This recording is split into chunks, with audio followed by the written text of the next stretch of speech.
आज देखो हम न्यू चैप्टर चालू करने वाले हैं, इसका नाम है न्यूक्लियाई। ठीक है, बहुत छोटा चैप्टर है और बहुत स्कोरिंग चैप्टर है। मोस्टली चीज़ें तुम्हें पहले से आती है ना। इनपुट टू आउटपुट रेशियो बहुत अच्छा है।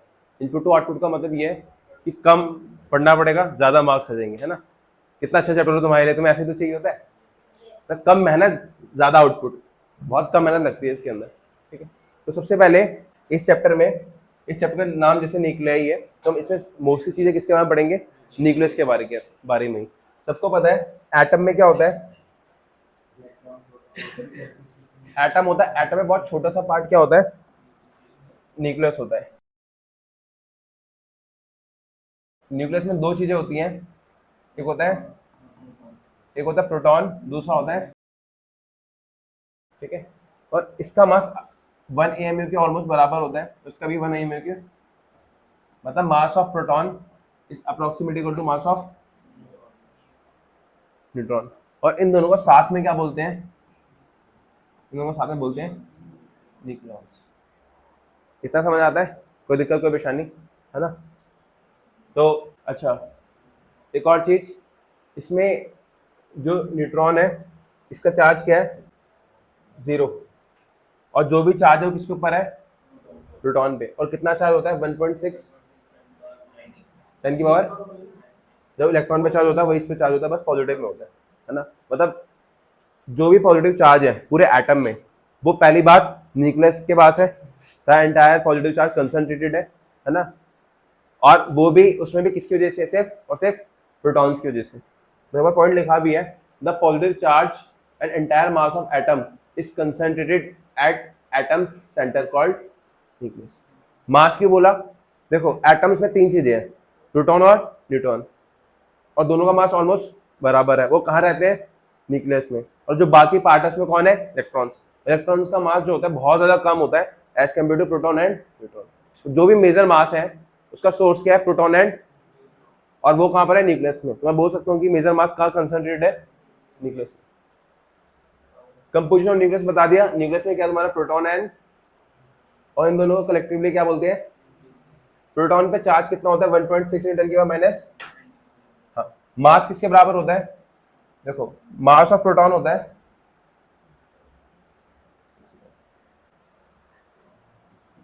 ये चीज ध्यान रखना, जो मास ऑफ प्रोटॉन होता है वो होता है 1.6 इंटू 10 की पावर माइनस 27, है ना। और इसी को अप्रोक्सीमेटली कितना बोलते हैं, 1 AMU। कोई दिक्कत कोई परेशानी,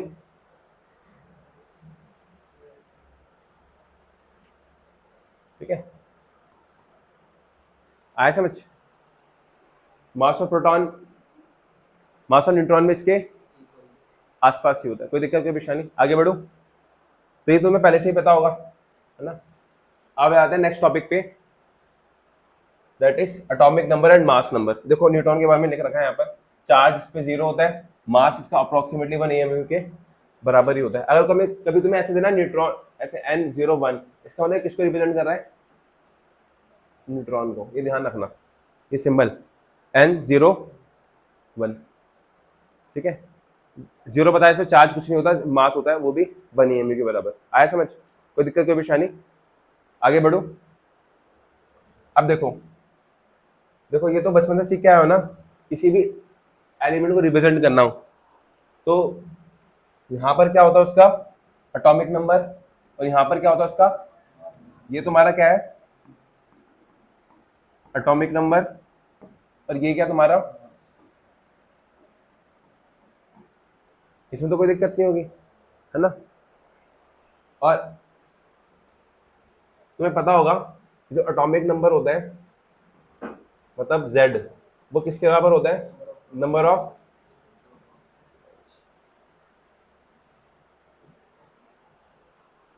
इसको मैं P से रिप्रेजेंट करूंगा, है ना। नंबर, एक प्रोटॉन को मैं P से रिप्रेजेंट करूंगा, ठीक है। और जो मास नंबर होता है A, that is mass number, वो किससे बराबर होता है, number of protons plus number of. तो यहां से मैं एक चीज बोल सकता हूँ, ये तुम्हारा नंबर ऑफ न्यूट्रॉन्स है, देखो नंबर ऑफ, मास नंबर तुम्हारा क्या है A, और नंबर ऑफ प्रोटॉन्स को क्या लिख सकता हूँ मैं, Z, तो नंबर ऑफ न्यूट्रॉन्स कितना जाएगा, number of neutrons will be mass number A minus, इसको ध्यान में रखना,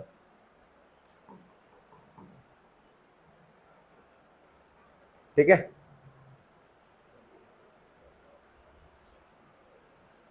atomic number is number of protons, और ये नंबर ऑफ इलेक्ट्रॉन्स के भी बराबर होता है, बट किस एटम में, न्यूट्रल एटम में, क्योंकि न्यूट्रल एटम में पॉजिटिव और नेगेटिव चार्ज बराबर होता है, तो जितने प्रोटॉन्स होंगे उतने, पर अगर मैं इलेक्ट्रॉन्स रिमूव करता हूँ या एक्स्ट्रा इलेक्ट्रॉन ऐड करता हूँ उस केस में ये बराबर, जैसे मान लो तुम्हारा सोडियम है, सोडियम का एटॉमिक नंबर होता है 11, तो नंबर ऑफ प्रोटॉन्स कितने होंगे 11, इलेक्ट्रॉन्स भी कितने होंगे, पर अगर मैं सोडियम प्लस कर रहा हूँ तो प्रोटॉन्स तो 11 रहेंगे, इलेक्ट्रॉन्स कितने देंगे, तो न्यूट्रल एटम में नंबर ऑफ प्रोटॉन्स और नंबर ऑफ इलेक्ट्रॉन्स क्या होते हैं, इक्वल होते हैं, ठीक है। अच्छा यहाँ पर मैंने बता भी रखा है जो मास ऑफ इलेक्ट्रॉन है बहुत छोटा है when compare to mass of neutron और प्रोटॉन, सो हम इसको क्या कर सकते हैं, निगलेक्ट कर सकते हैं, क्या कर सकते हैं, निगलेक्ट कर सकते हैं, ठीक है। ये तुम्हें मैंने बता दिया। अब देखो यहाँ पर ध्यान से देखना, हाइड्रोजन है, हाइड्रोजन का एटॉमिक नंबर कितना होता है, 1,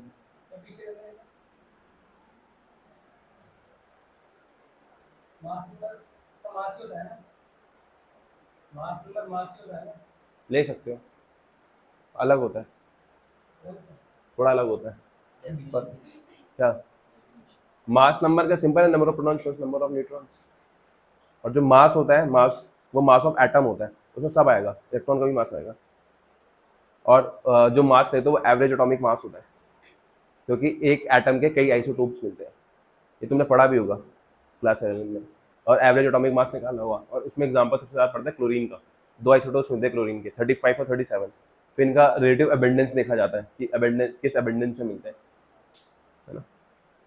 अभी समझा दूंगा, मुझे पता तुम लोगों को नहीं पता। हाइड्रोजन है, उसका एटॉमिक नंबर कितना है 1, तो प्रोटॉन्स कितने होंगे 1, ठीक है।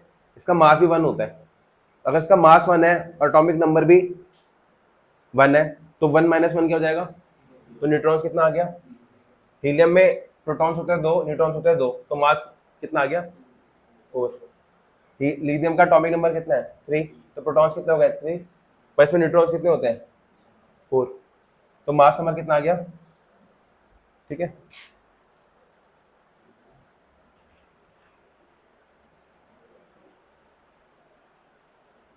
देखो एक वर्ड लिखा हुआ है न्यूक्लाइड, न्यूक्लाइड कुछ नहीं है, जो रिप्रेजेंटेशन है ना किसी भी एटम की, इसी को न्यूक्लाइड बोलते हैं, ठीक है। जो एटम की रिप्रेजेंटेशन है इसको क्या बोलते हैं, न्यूक्लाइड बोलते हैं, कोई दिक्कत कोई परेशानी। अब दो चीजें हैं, इन पे दो प्रॉपर्टी है, एक है एटॉमिक नंबर, एक है मास नंबर, है ना। और तुम्हें दो चीजें पढ़नी होती हैं, एक होता है आइसोटोप्स, एक होता है आइसोबार्स, और एक होता है आइसोटोन्स, ठीक है।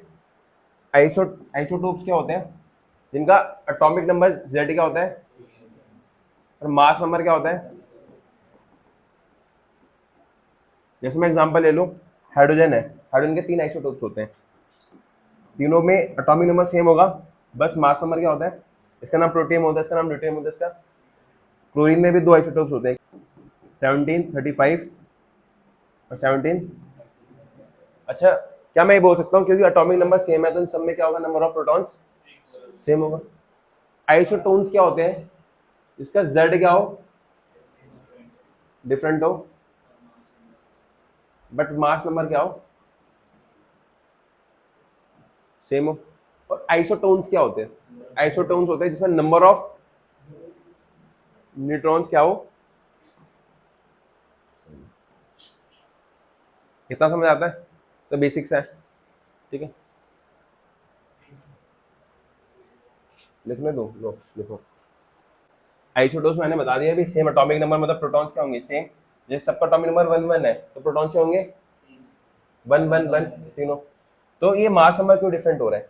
मास नंबर में दो चीजें होती है, प्रोटॉन्स और न्यूट्रॉन्स। प्रोटॉन तो सब में सेम है, तो जो मास नंबर डिफरेंट हो रहा है इसके पीछे रीजन क्या है? न्यूट्रॉन्स। क्या है? न्यूट्रॉन्स। जैसे यहाँ पर मास नंबर 1 है तो किस वजह से आया होगा? प्रोटॉन की वजह से। यहाँ पर 2 है, एक प्रोटॉन और यहाँ पर 3 - 1 2 न्यूट्रॉन्स। आया समझ? कोई दिक्कत कोई परेशानी? आप देखो ये तो मैंने बता ही दिया। क्लोरीन के 2 आइसोटोप्स होते हैं, ऐसे ऑक्सीजन के भी कितने होते हैं? 3 आइसोटोप। एक होता है 16, एक होता है 17, एक होता है, ठीक है। अब होता है एवरेज एटॉमिक मास। असल में क्या है कि मान लो ओट्स मेटलर्जी पढ़ा है हमें, क्या ऐसे थोड़ा में ज्यादा क्लोरीन की बिल्कुल प्योर फॉर्म में मिल गया, या कोई भी चीज प्योर फॉर्म में मिल गई, हमें क्लोरीन का पूरा एक सैंपल मिला। क्या मिला?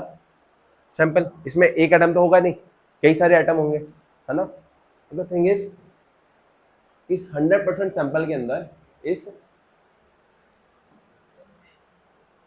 100% सैंपल के अंदर 2 आइसोटोप्स है क्लोरीन के। एक कौन सा है? 35, एक है 37, है ना। तो मैं देख सकता हूँ कि 100% सैंपल के अंदर कितना परसेंट तुम्हारा 35 आया, वो मान लेता हूँ मेरे पास, वैसे तो यही आता है 75% तुम्हारा 35 वाला आया, ठीक है। और 25% क्या आया? 37 आया। अब मैं एक एटम निकाल के तो मास नहीं निकाल सकता, मैं तो पूरा इसका ही निकालूंगा, है ना। तो तुमने जो क्लोरीन है उसका एटॉमिक मास पढ़ा होगा 35.5। एक्चुअल में वो एवरेज है। एवरेज कैसे निकलता है? मान लो जो ये है ना, इसको बोलते हैं रिलेटिव अबेंडेंस। क्या बोलते हैं? Relative abundance. इसको बोल देता हूँ, इसको कर देता हूँ n1, इसको कर देता हूँ। तुम्हें n1 कैसे निकालना है? जो भी तुम्हें परसेंटेज दे रखी है, जो भी तुम्हें परसेंटेज, तुम्हें 75% दे रखा है ना, तो क्या करो? Divided by 100। तो n1 विल बी 0. n2 कितना है? 25। सीधी सी बात है। मान लो 1 ग्राम सैंपल मिला तो 0.75 वो होगा, 0.25 वो होगा, सिंपल है। तो एवरेज निकालने का जो फॉर्मूला है वो होता है m1 n1 प्लस m2। तुम सीधा परसेंटेज में भी लिख सकते थे अगर तुम्हें परसेंटेज है, बस डिवाइडेड बाय 100 करना पड़ेगा। तो यहाँ पर कैसे आ जाएगा? It is 35 multiply by plus 37 multiply by, अच्छा 0.75 है और 0.25 है, ठीक है। आगे समझ? और इसको पूरे को सॉल्व करो, जाएगा 35 पॉइंट। कोई दिक्कत कोई परेशानी? मुबारक को 50% ऑफ द चैप्टर खत्म हो गया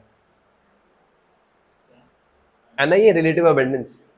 जैसे मान लो एक क्वेश्चन दे रखा है सिंपल सा, सेम ही question, calculate the average atomic mass of chlorine of its 2 isotope having mass number 35 and 37 are found in the ratio of 75% to. ये मैं किसी का भी दे दूं, निकाल लोगे? बस मुझे रिलेटिव अबेंडेंस चाहिए और एटॉमिक मास चाहिए, सिंपल है। मान लो 3 है, 3 आइसोटोप है, जैसे हाइड्रोजन है, तो उसमें क्या होगा? m1 n1 plus m2 n2 plus m3 n3, ठीक है। अब है रेडियस ऑफ न्यूक्लियस। ये तो मैंने पहले ही बता रखा है, वो अप्रोक्सीमेटली कितना आता है? 10⁻⁻15 ऑर्डर का आता है ना। तो रेडियस ऑफ न्यूक्लियस का ना एक फॉर्मूला भी है।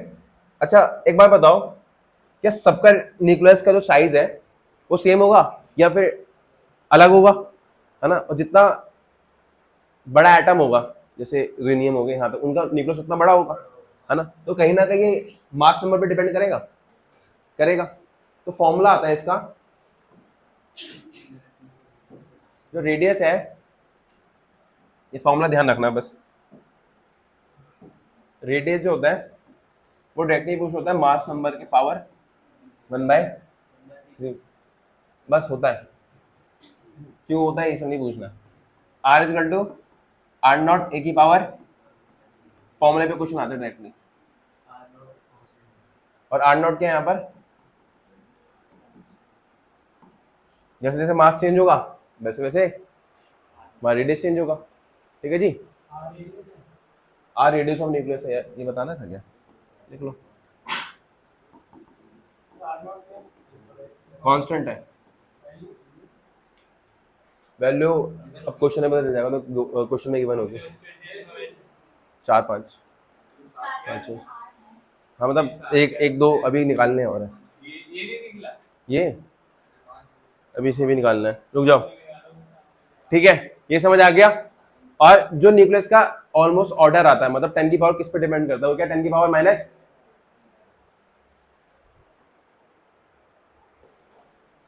अब हमें निकालना है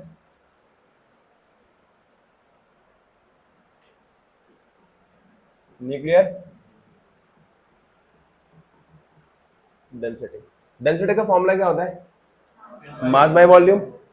और जो न्यूक्लियस है वो ऑलमोस्ट कैसा है, स्फेरिकल इन शेप, तो उसका वॉल्यूम क्या होगा 4/3 पाई आर क्यूब। तो जो न्यूक्लियर की डेंसिटी होगी, डेंसिटी ऑफ न्यूक्लियस,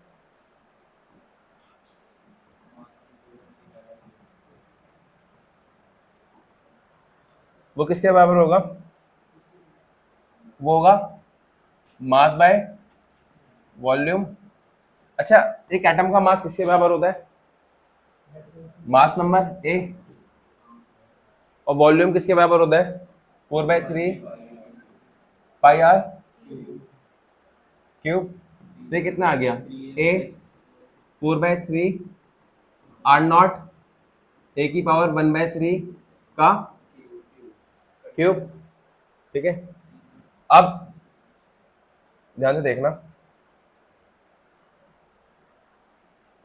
ये कितना आएगा, ये आएगा 4/3 पाई आर नॉट क्यूब ए की पावर 1/3 मल्टीप्लाई बाय 3। तो क्या हो जाएगा, ए की पावर 1, और ए की पावर 1 ऊपर नीचे क्या हो जाएगा पूरा, ये क्या आ जाएगा, ये 1 आ जाएगा, तो ये पूरा कट जाएगा। ठीक है, तो यहाँ क्या बच गया, यहाँ आ गया तुम्हारा 3/4 पाई।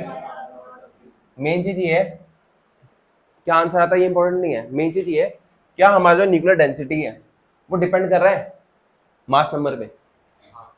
कहाँ कहाँ कहाँ, तो मेन चीज है nuclear density is independent of atomic number and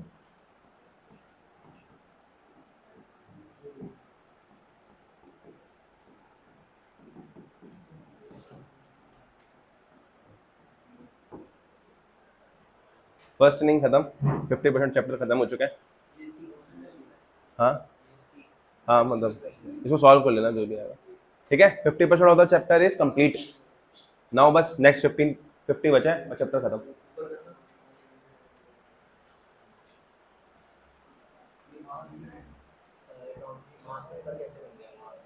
अरे तो एटम को जो मास होता है तो approximately equal to mass number ही होता है, तुम लिख सकते हो उसको। ठीक है, बहुत हल्का माइन्यूट डिफरेंस आता है यार, आते हैं देखो। सबसे पहले आइसोटोन्स क्या होते हैं,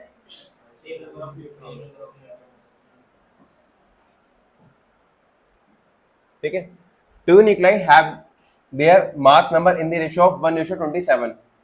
what is the ratio of their nuclear density, nuclear density is independent of, ठीक है, the ratio of nuclear density of two nuclei having mass number 64 and 125। ठीक है, चलो ये वाला देख लो, the radius R of nucleus of mass number A is given by, ठीक है। अब देखो ये वाला क्वेश्चन देखो, यहाँ पर ये वाला क्वेश्चन देखो, क्वेश्चन नंबर 5,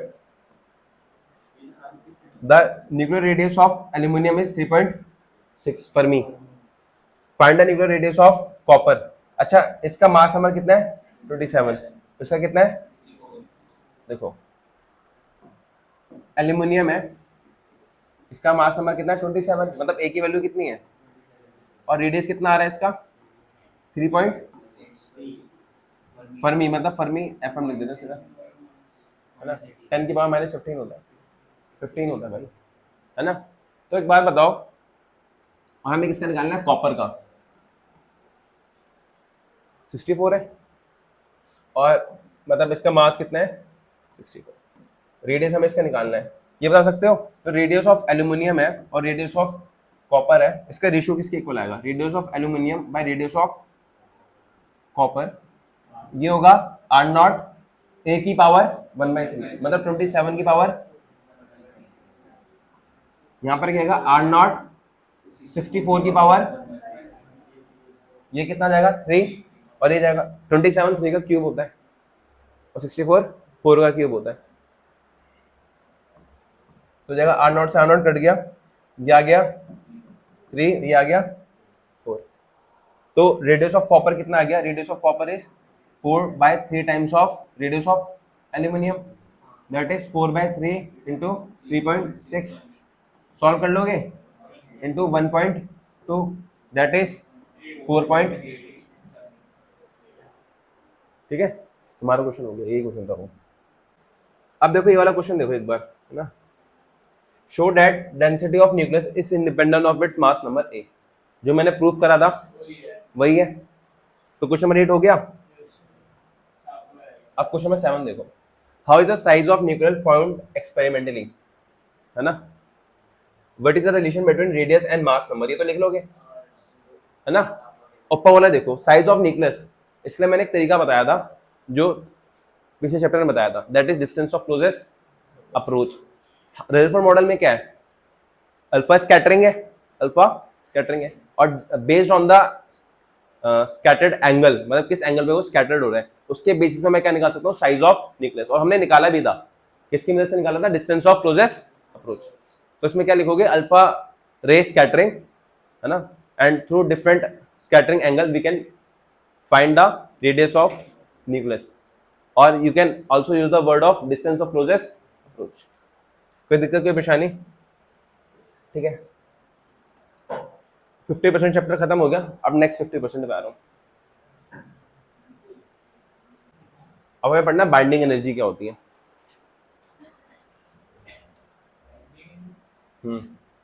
बाइंडिंग एनर्जी। अच्छा एक बात बताओ, सबसे पहले एक बात समझना, न्यूक्लियस का साइज बहुत छोटा है बहुत बड़ा है? छोटा है।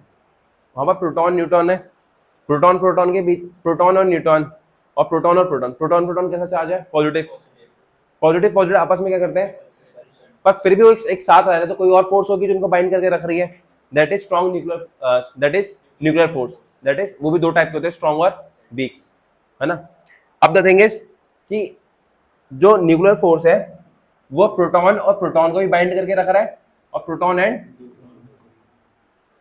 जो ये न्यूक्लियर फोर्स होगी ये लॉन्ग रेंज फोर्स होगी, शॉर्ट रेंज फोर्स होगी, मतलब बहुत लंबे उसमें लगती है, या फिर बहुत लंबे रेंज में लगती है, बहुत छोटे से रेंज में लगती है, बहुत छोटे से रेंज में लगती है, न्यूक्लियस में लग रही है, बाहर तो नहीं लग रही। तो न्यूक्लियस में जो ये फोर्स है ये बाइंडेड है by a short range force, और ये फोर्स जो होगी वो कैसी होगी, अट्रैक्टिव इन नेचर, तभी तो ये सब आपस में क्या है, न्यूक्लियस में बाइंडिंग है ना। ये बताया भी था मैंने कि बाइंडिंग होने के लिए जरूरी है कि फोर्स कैसी हो, अट्रैक्टिव हो। आया समझ? अब ध्यान से समझना बाइंडिंग एनर्जी क्या होती है। मान लो मेरे पास ना 4 प्रोटॉन्स थे, चलो 5 प्रोटॉन्स थे और 5 न्यूट्रॉन्स थे, ठीक है। इनका मास मान लेता हूं टोटल मिला के कितना आ गया, 10, है ना। मैंने इनका एक कटोरा बनाया, कटोरा मतलब सबको एक साथ रख दिया, एक साथ रखने का मतलब मैंने क्या बना रहा हूँ, न्यूक्लियस, क्या बना रहा हूँ, न्यूक्लियस। तो मैंने, मान लो मैंने 10 सेब लिए, 10 सेब लिए, 10 सेब एक कटोरे में डाले और काटते को पकड़ा दिए, जैसे काटते कि मैं हाथ में गया उस कटोरे का वजन कम हो गया, मतलब अगर सेब 10 किलो के थे तो वहां पर भी उसका वजन 10 किलो ही आना चाहिए, और वजन क्या हो गया, थोड़ा कम हो गया। नहीं नहीं, कुछ नहीं चुराया गया। अब देखो समझने की कोशिश करना, प्रोटॉन्स अभी भी 5 गए यहाँ पर 5 प्रोटॉन गए और 5, अब जो तुम मास निकालोगे न्यूक्लियॉन्स का वो कैसे निकालोगे, number of protons into mass of proton plus number of neutrons into mass of neutrons, है ना। मतलब जो तुम्हारा थियोरेटिकल मास होगा, थियोरेटिकल मतलब जो कैलकुलेशन से निकाल रहे हो, वो क्या होगा, number of protons, number of protons किसके बराबर होता है, Z into mass of proton plus number of neutrons, number of neutrons किसके बराबर होता है, मैंने A - Z multiply by ML, और जब मैंने न्यूक्लियस का मास मेजर करा, मेजर मतलब प्रैक्टिकली मैंने देखा कितना आ रहा है, तो मैंने क्या देखा, जो थियोरेटिकल मास है ना वो ज्यादा है प्रैक्टिकल मास से, बहुत स्मॉल अमाउंट का डिफरेंस है, बट डिफरेंस है, डिफरेंस है, मतलब कुछ मास चला गया, कुछ मास।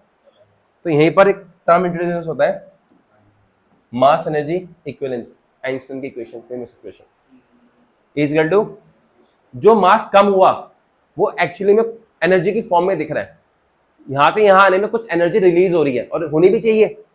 सोचो ना, मैंने हमेशा बता रखा है जब भी अट्रैक्टिव फोर्स होती है एनर्जी क्या होती है, यहां पर कोई भी अट्रैक्टिव फोर्स नहीं थी, यहां पर आती अट्रैक्टिव फोर्स आ गई, इसने अपनी एनर्जी को क्या करा, कम करा। पर एनर्जी कहां से कम करा, अपने मास को थोड़ा सा कम करके अपने मास को किसमें कन्वर्ट कर दिया, और that energy is known as binding energy, that energy is known as. Extra में क्या मिला मुझे, यही बाइंडिंग एनर्जी किसके बराबर होगा, जो भी मास कन्वर्ट हुआ है या कम हुआ है इनटू सी स्क्वायर, और delta m is nothing but theoretical mass minus into, तो थियोरेटिकल को मैं यहां पर ये पुट कर सकता हूं, आए समझ। अच्छा मुझे एक बात बताओ, जितना ज्यादा बाइंडिंग, ऐसा मैं इसको ऐसे बोल सकता हूं कि अगर मैं इसको बाइंडिंग एनर्जी दूं, अगर इसको इतनी बाइंडिंग एनर्जी दूं तो दोबारा टूट के किधर चले जाएगा, इधर टूट जाएगा मतलब। अच्छा जितनी ज्यादा बाइंडिंग एनर्जी मुझे देनी पड़ेगी, वो क्या बता रहा है कि इनके बीच का बॉन्ड क्या है, उतना ज्यादा स्ट्रॉन्ग है। तो बाइंडिंग एनर्जी से मुझे क्या पता चलेगा, स्टेबिलिटी ऑफ एटम, जितना ज्यादा बाइंडिंग एनर्जी होगा उतना ज्यादा स्टेबिलिटी होगी। अब एक क्वेश्चन पूछता हूं मैं तुम्हारे सामने दो केस है, एक ए है, चलो एक ए है एक बी है, ए की जो बाइंडिंग एनर्जी है वो है 100 और बी की जो बाइंडिंग एनर्जी है वो क्या है, कौन ज्यादा स्टेबल होगा, 100 वाला, है ना। पर कॉन्सेप्ट यहां खत्म नहीं होता, कॉन्सेप्ट है कि बाइंडिंग एनर्जी से सिर्फ मतलब नहीं है, हमें मेन मतलब है बाइंडिंग एनर्जी पर न्यूक्लियन। यहां पर 10 को बाइंड करने के लिए कितनी एनर्जी चाहिए, 100, तो बाइंडिंग एनर्जी पर न्यूक्लियन कितना आया, 10।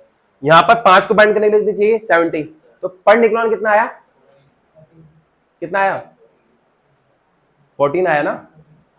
तो बाइंडिंग एनर्जी पर न्यूक्लियन किसका ज्यादा है, सेकंड वाले का, है ना। तो हमें किससे मतलब है, बाइंडिंग एनर्जी पर न्यूक्लियन। तो कौन ज्यादा स्टेबल होगा, B is more stable as compare to A.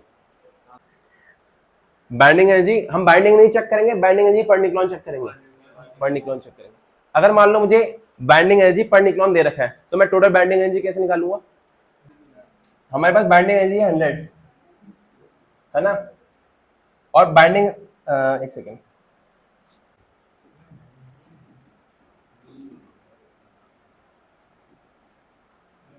Binding energy upon में नंबर ऑफ न्यूक्लियॉन्स, ये तो मैंने क्या देता है, बाइंडिंग एनर्जी पर न्यूक्लियॉन, है ना। मान लो तुम्हें जो न्यूक्लियॉन्स थे उस वाले केस में कितने थे, 10 थे, और बाइंडिंग एनर्जी पर न्यूक्लियॉन कितना है, 10 है ना। तो टोटल बाइंडिंग एनर्जी कितना आएगा, नंबर ऑफ न्यूक्लियॉन्स को बाइंडिंग एनर्जी पर न्यूक्लियॉन से क्या कर दो, तो टोटल बाइंडिंग एनर्जी इज,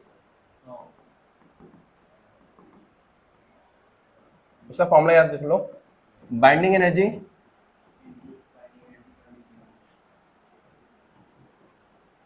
पर nucleon multiply by number of,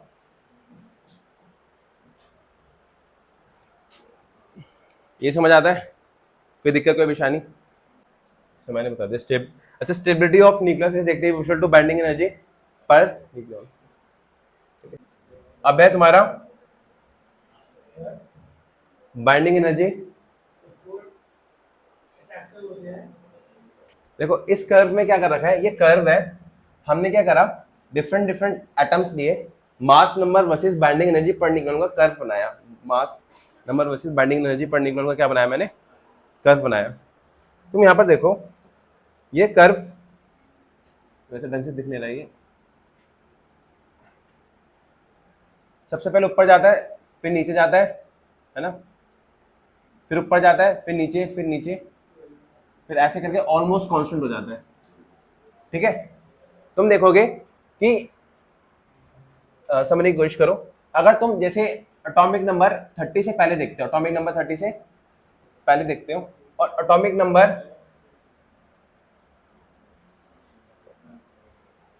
170 से ऊपर देखते हो, सॉरी एटॉमिक नंबर कह रहा हूं, अगर तुम मास नंबर 30 से पहले और मास नंबर 170 से ऊपर देखते हो, समझ रहे हो, 30 से पहले और 170 के ऊपर, बीच वाली स्टेट देखो, बीच में ऑलमोस्ट कांस्टेंट है, बीच में क्या है, ऑलमोस्ट कांस्टेंट है ना। इसका रीजन भी होता है, जैसे तुम ऊपर जाओगे तो बाइंडिंग एनर्जी कम हो रहा है, इसका मतलब क्या है, जो हैवी न्यूक्लियस है वो कम स्टेबल है।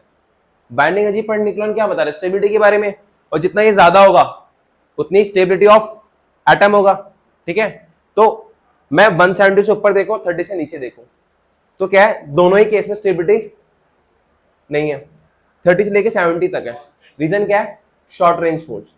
जैसे न्यूक्लियस का साइज बढ़ेगा तो न्यूक्लियस का साइज काफी ज्यादा बढ़ गया, और जो हमारी फोर्स लग रही है वो कौन सी फोर्स है, शॉर्ट रेंज फोर्स। साइज बढ़ा तो शॉर्ट रेंज फोर्स इतनी लग नहीं पाएगी, तो इसलिए जो हैवी न्यूक्लियस है कम स्टेबल होते हैं। ये क्वेश्चन आता है कि 30 से 170 तक कांस्टेंट क्यों है, क्योंकि हमारा न्यूक्लियस कैसा है, स्टेबल है, और स्टेबल क्यों है, जो कि हमारी न्यूक्लियर फोर्स है वो शॉर्ट रेंज फोर्स है। कोई दिक्कत, कोई परेशानी? अब समझने की बात यह है, फ्यूजन और फिशन समझते हो? इतना खी क्यों करते हो तुम? फ्यूजन क्या होता है, दो छोटे मिलके एक बड़ा बना दे, जैसे हाइड्रोजन मिलके क्या बनाते हैं, हीलियम। हाइड्रोजन मिलके हीलियम बनाते हैं। सन के अंदर यही हो रहा होता है। अरे H2, अरे हाइड्रोजन के जब न्यूक्लियस की बात कर रहा हूं, जब हाइड्रोजन का न्यूक्लियस मिलेगा तो हीलियम का न्यूक्लियस बनता है। हाँ, आप सुनो, मतलब जो छोटे हैं, जिनका मास कम है, वो चाहते हैं अपने मास को बढ़ाना, क्योंकि 30 के अंदर की रेंज में आना चाहेंगे, और उनका मास 170 से ज्यादा है, वो क्या चाहेंगे, उनका मास 170 से कम कब होगा, जब वो टूटेंगे, जब वो टूटे, जैसे यूरेनियम टूट के 2 एटम्स में डिवाइड हो जाता है ना। तो बड़े न्यूक्लियस चाहेंगे टूटना, और छोटे न्यूक्लियस क्या चाहेंगे, जुड़ना। तो 30 से नीचे वाले न्यूक्लियर फ्यूजन करते हैं, और 170 से ऊपर वाले, और ऐसा क्यों है, क्योंकि 30 से नीचे भी बाइंडिंग एनर्जी पर न्यूक्लियन लो है, और इससे भी ऊपर सिर्फ इस रेंज में क्या है, प्रैक्टिकली कांस्टेंट है। आया समझ? और सबसे ज्यादा बाइंडिंग एनर्जी पर न्यूक्लियन किसके लिए होता है, आयरन के लिए, Fe। आया समझ? कोई दिक्कत, कोई परेशानी? अच्छा, एक बात ध्यान रखना, इसी को याद कर लो, जब तुम्हारा 1 AMU का मास डिफेक्ट आएगा, मान लो 1 AMU मास कम हो जाता है, तो कितनी एनर्जी रिलीज होगी, 931 mega electron volt. Hiroshima Nagasaki का केस सुना है ना? सोचो 1 AMU मास कितना है, कितना छोटा सा, तुझे बोला ना पीछे मत बोला कर, 1.67 × 10⁻⁻, मतलब इतने छोटे से मास की वजह से, मतलब इतना छोटे से मास का डिफरेंस आया, -27 ही तो है, 7 लिखा है मैंने, 27 ही लिखा होगा, 27 होता है। 1 AMU is 1.67 × 10⁻⁻, बहुत छोटा मास है ये, तुम अंदाजा लगा सकते हो, 0 पॉइंट ये ऐसे है, 0 पॉइंट, मतलब जो भी आएगा, इतना छोटा मास है।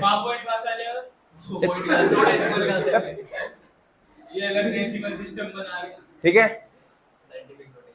तो इतने छोटे के मास की वजह से एनर्जी कितनी रिलीज हुई, 931 मेगा, मतलब 931 × 10⁻⁶, कितनी एनर्जी रिलीज हो रही है, सोच रहे हो? अब सुनो, अब हमें पढ़ने हैं न्यूक्लियर रिएक्शंस, है ना।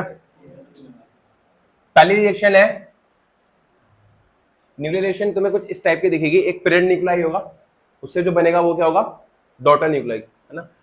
अब इसमें तुम 2 चीज पढ़ोगे, एक है फिशन और एक है, फिशन के अंदर क्या होगा, बड़ा एटम टूटेगा छोटे छोटे एटम्स के अंदर, जैसे यूरेनियम का केस पढ़ा होगा, है ना।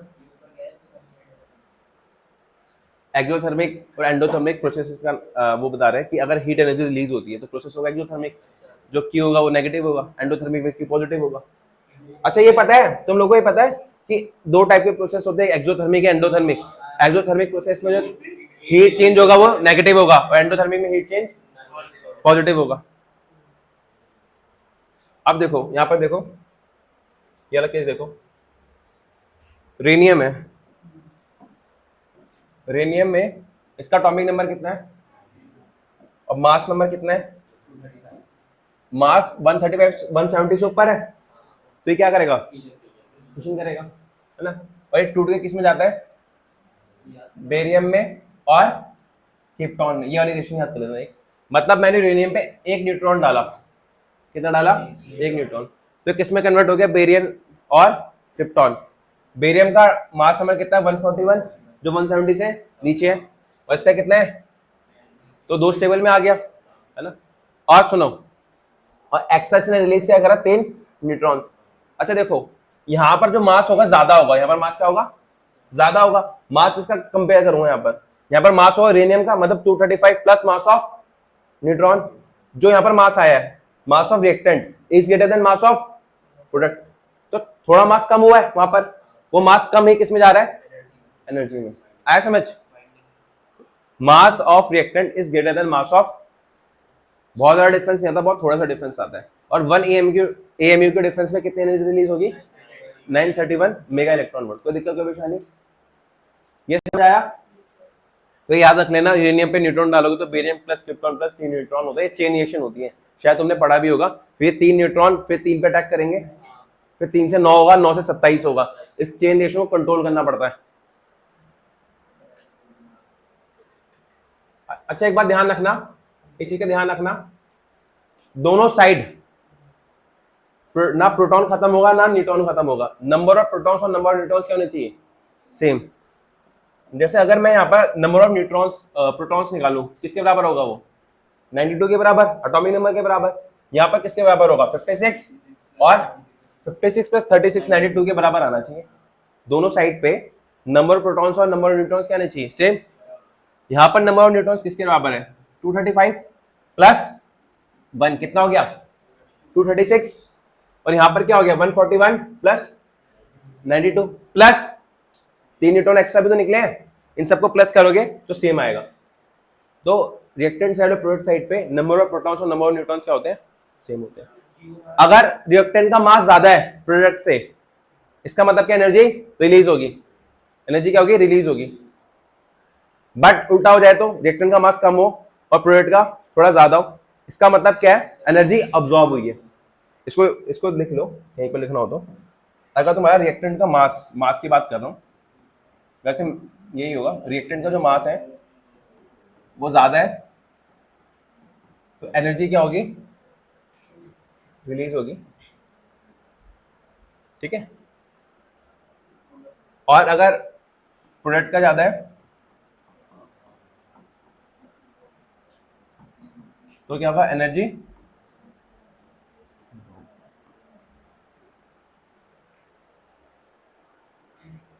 ठीक है। आगे बढ़ो।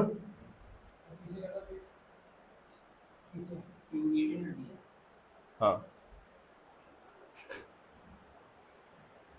मैं तुम लोग से एक बात पूछता हूँ, इधर की साइड कौन होता है? जो रिएक्टेंट होता है वो तो पेरेंट होता है, उधर की साइड क्या बनता है? डॉटर। समझने की कोशिश करो, हम रिएक्शन प्रोसीड हो रही है आगे की साइड, तो स्टेबिलिटी क्या हो रही है? बढ़ रही होगी, घट रही होगी? बढ़ रही होगी, तभी तो रिएक्शन प्रोसीड कर रही है। और स्टेबिलिटी इधर ज्यादा है, इसका मतलब बाइंडिंग एनर्जी पर न्यूक्लियन बढ़ेगा या घटेगा? बढ़ेगा, ठीक है। तो न्यूक्लियर फिशन या फ्यूजन के अंदर बाइंडिंग एनर्जी पर न्यूक्लियन बढ़ता है, तो डॉटर न्यूक्लियाई है उसका binding energy per nucleon parent nuclei से क्या होता है? ज्यादा होता है। तुम लोग समझदार हो गए, क्या बात है।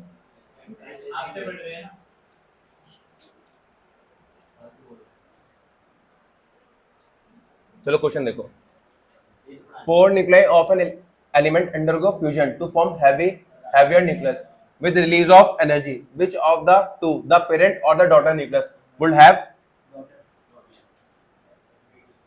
क्या बात है, नेक्स्ट क्या है, how the number of protons and number of neutrons are conserved in each nuclear reaction, in what way mass is converted into energy.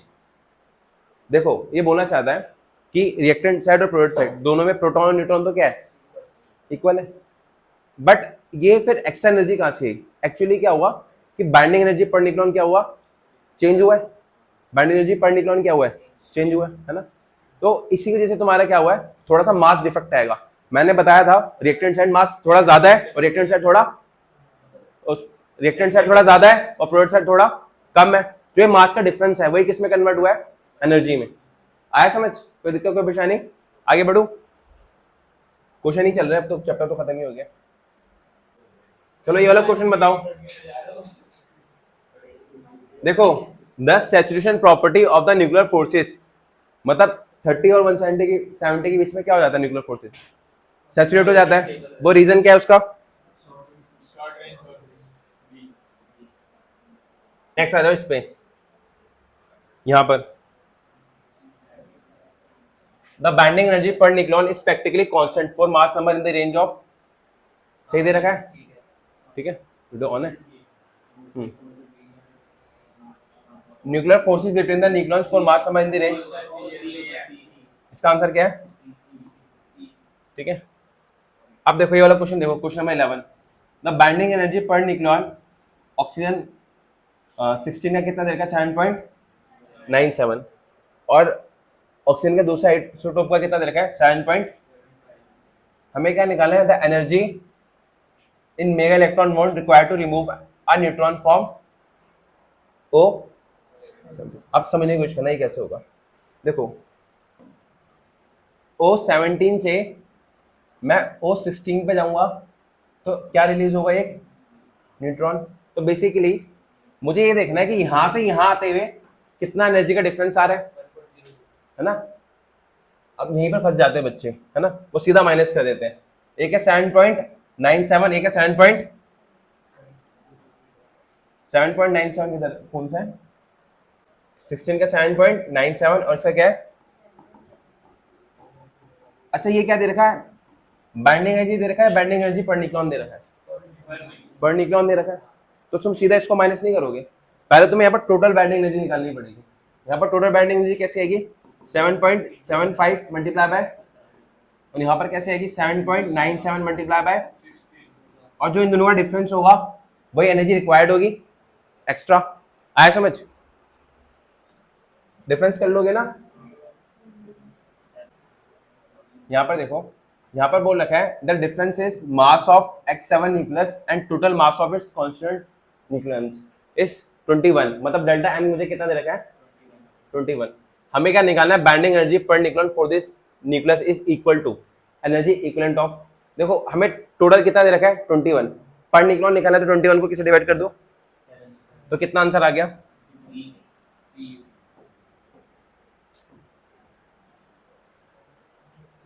when two nuclei fuse together to form a heavy nucleus, the binding energy per nucleon increase करता है, decrease करता है, increase करता है।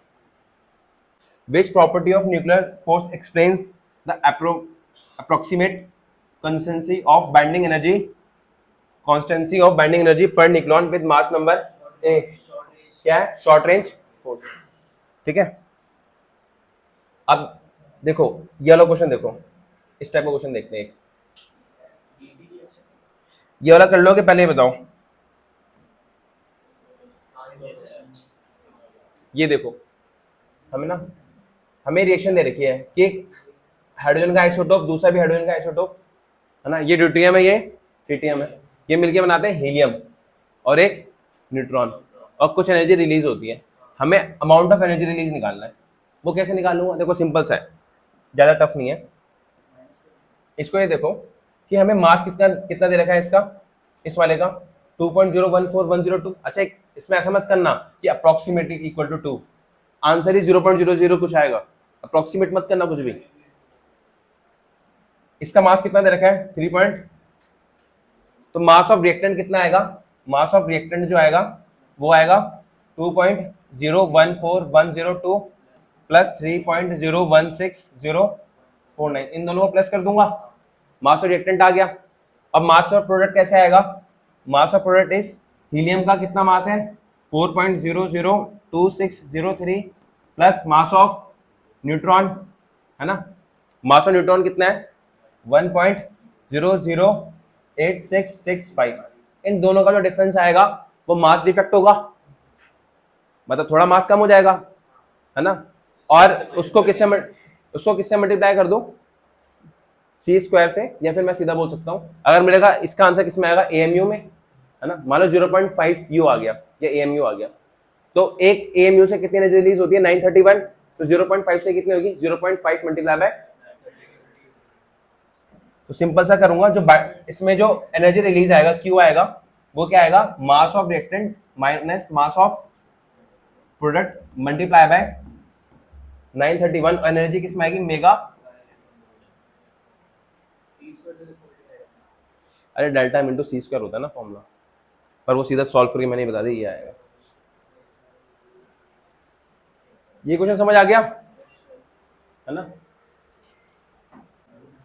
देखो ये वाला question देखो, यहाँ पर देखो 2024 में आया था, यहाँ पर क्या दे रखा है कार्बन आइसोटोप है, उसका न्यूक्लियर मास कितना दे रखा है, मतलब ये कौन सा मास है प्रैक्टिकल मास, कौन सा मास है प्रैक्टिकल मास, प्रैक्टिकल मास तो मैं दे रखा है 12 ही लेता हूँ 0.00 ही है वो, और हमें बाइंडिंग एनर्जी निकालना है।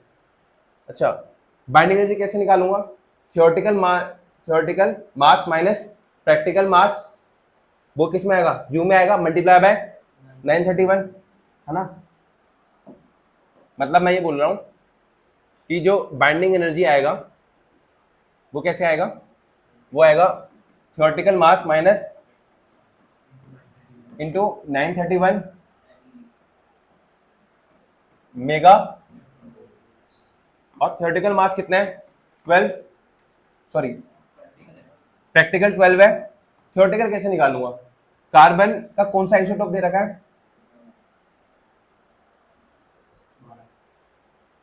612, मतलब इसका प्रोटॉन कितने हैं 6 और न्यूट्रॉन कितने हैं 6, हाँ। अरे भाई एटॉमिक नंबर, ठीक है, तो 6 into mass of proton plus 6 into mass of neutron, अब जो भी इसने वैल्यूज दे रखी है उसको पुट कर लो, प्रोटॉन की वैल्यू कितनी दे रखी है 1.007825, ठीक है, अब इसमें भी अप्रोक्सीमेशन यूज, सोचो ना थोड़ा सा न्यूट्रॉन का मास ज्यादा ही है, ठीक है, कर लोगे सॉल्व, ठीक है, आगे बढ़ू, वैसे तो सारे टाइप के क्वेश्चंस खत्म करा चुका हूं, ये वाला कर लोगे, calculate the energy release, define the term mass defect how is related to stability of nucleus, ये वाला draw the plot of binding energy per nucleon, कर लोगे, देखो सारे टाइप के क्वेश्चंस करा दिए मैंने, ठीक है, चैप्टर खत्म, क्लास ओवर।